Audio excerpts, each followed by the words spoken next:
We all know time is precious, especially these days. You want to stay informed, but who has the time to get a PhD in economics just to understand what's going on with, prices in your wallet, right? Right. And that's where we come in.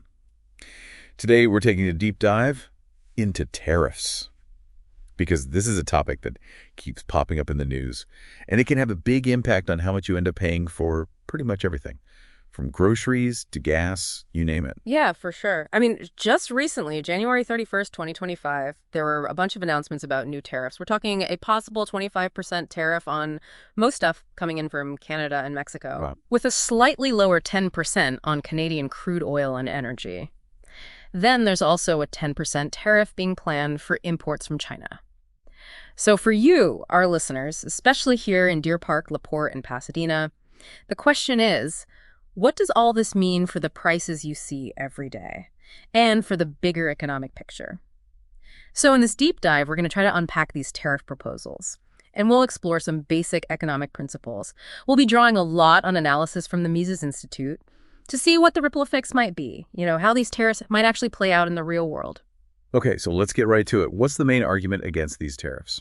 Well, a lot of economists will tell you straight up that tariffs are basically taxes. They're taxes on Americans who buy things made in other countries. Okay. So think about it this way. You buy something that's been imported, right? Right.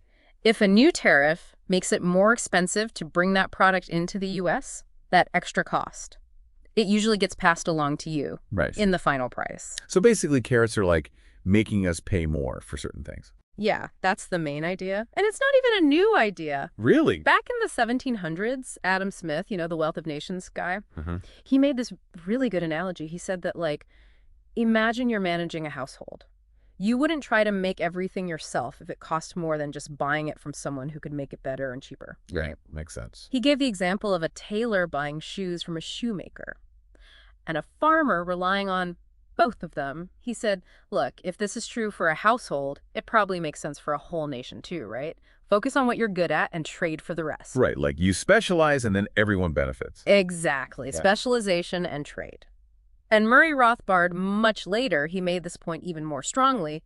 He said tariffs hurt the consumers in the country that imposes them because it stops them from getting lower-priced goods from more efficient foreign producers. So we're purposely blocking ourselves from getting better deals. Yeah, you could see it that way. And there's also the argument that these tariffs, by protecting certain industries, might actually make them less efficient in the long run. Yeah, that's a key point that Llewellyn Rockwell Jr. has made. He argues that if you shield domestic industries from international competition by using tariffs, they have less reason to innovate, to become more efficient, and to create more wealth.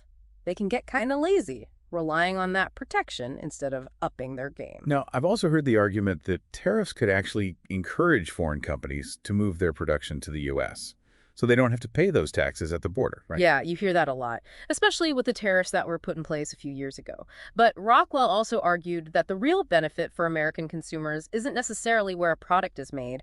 It's whether they can get the things they want at the best possible price. I see. So if a company in China can make something more efficiently and sell it cheaper, and then a tariff pushes production to the U.S. where it costs more, well, that ends up hurting the American consumer in the end. So it's the lower price that matters most for the economy overall. Exactly.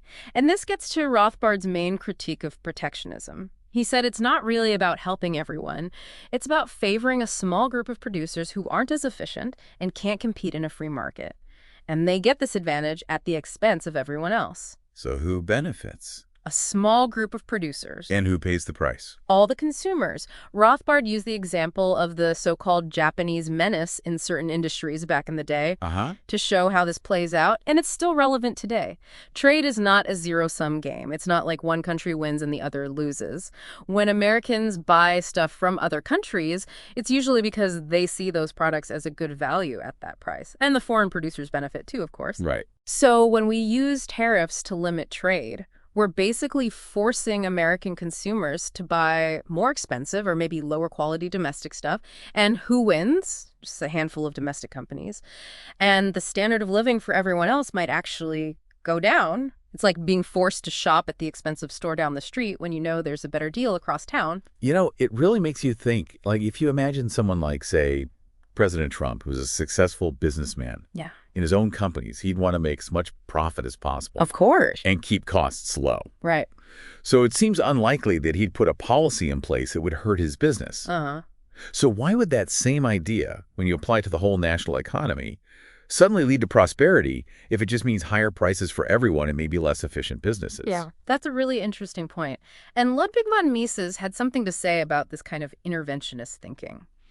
He argued that a lot of the reasoning behind tariffs and other government interventions is that the government has its own stash of money, separate from the taxes they collect from us, Okay. which they can then use to do whatever they want. But in reality, any money the government spends comes from its citizens, either directly through taxes or indirectly through things like, you guessed it, tariffs, which lead to higher prices. And speaking of those higher prices, it's not just theoretical.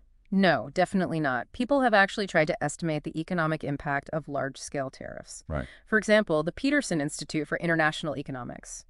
They predicted that a 25% tariff, if it stays in place, could shrink the U.S. GDP by a whopping $200 billion by 2029. $200 billion. Yeah, that's huge. And the budget lab at Yale University estimated that the average American household could lose around $1,200 in buying power every year. Wow, so these are real numbers. Yeah, real money that families could be spending on other things or saving. You know, this stuff can directly affect people right here in our communities. And it's not just the country imposing the tariffs that feels the effects, right? Exactly. Usually the countries hit with these tariffs, they don't just sit there and take it. They often hit back with their own tariffs on American goods. Oh, okay. This can escalate into a full-blown trade war. Oh. Where big trading partners like China, the Eurozone, and Canada, they all start slapping tariffs on each other's exports. And while they might think they're striking back at the original tariffs, they're also hurting their own citizens by making American products more expensive in their markets. It becomes this vicious cycle of higher prices and less trade for everyone involved. It sounds like a mess, really. It can be. It's this chain reaction that can really hurt a lot of industries and consumers. This reminds me of that example Rothbard used to show how ridiculous widespread tariffs can be. The Jones and Smith farm. I'm not familiar with that one. It's a great example. He calls it a reductio ad absurdum, which is a fancy way of taking an idea to its extreme to show how absurd it gets. So he talks about this farm, Jones's Acres. The owner, Jones, decides to put a 1,000% tariff on absolutely everything coming onto his farm from the outside world. 1,000%. Yeah. 1,000%. His goal is to be completely self-sufficient, to buy Jones Acres, as he puts it. But what happens? Jones and his one employee, Smith, they have to work constantly just to produce the most basic stuff they need to survive. Oh, wow.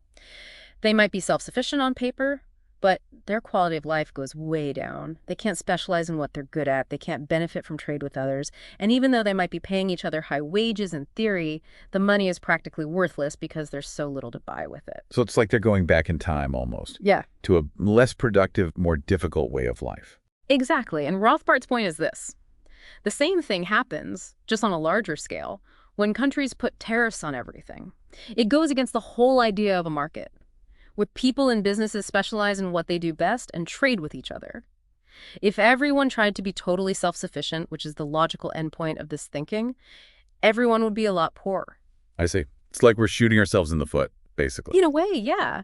And this ties into broader economic and political ideas, too. Frederick Bastiat, writing in the mid-1800s, said that tariffs are actually a step towards socialism. Really? He even said protectionism, socialism, and communism are basically the same plant in 3 different stages of its growth. Well?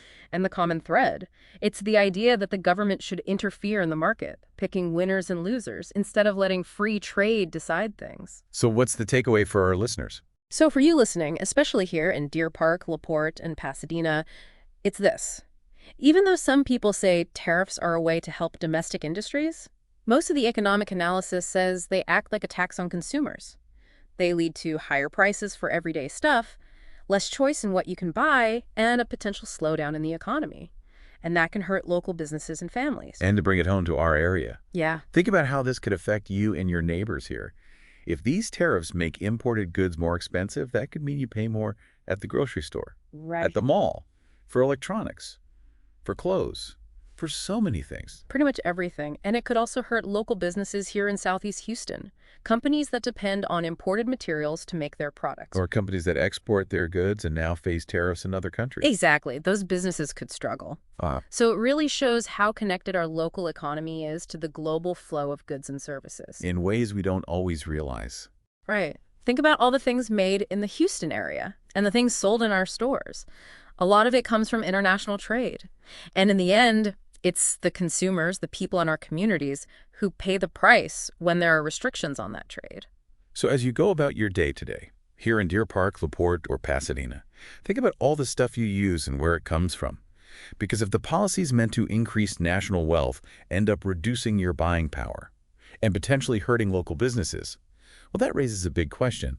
Are there other ways to create real economic prosperity in our communities without making life more expensive for everyone? That's something to think about for sure. If you find value in our show, please support us at thinkandactlocally.com/donate. Link in show notes. Thanks for listening. See you next time.